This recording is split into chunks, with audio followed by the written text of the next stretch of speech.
oružan jebote. Gdje ste ljudi? Danas na epizodi tražimo Raptora. Tražimo prokletog Raptora. U prošloj epizodi ga nigde nije bilo. Najozbiljniji drugari, nigde ga nije bilo. Mislio sam what the fuck, ali ga nigde nije bilo. Danas moramo da ga nađemo. Dole kove igrice po pesu. Ništa drugari, da se opinjemo ovo mesto. Široko. Joey je se zaglavio u kuću po pesu. Joey, pored toga što si tako ružan.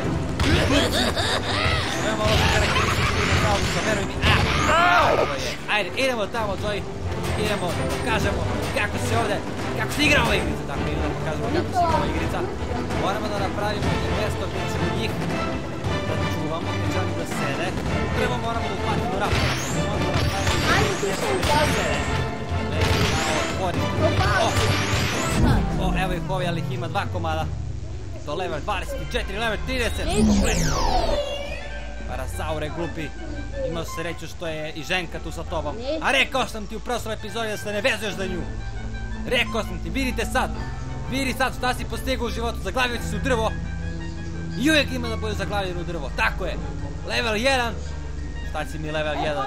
Mogu da ubijem barem level 2. Pljunuo je na mene. Pljunuo na mene. Amazing Joy, help. Help. Šta je? Mrtav je, yes. Hvala puno, Amazing Joy. Ništa bez tebe. Ako bi mogao samo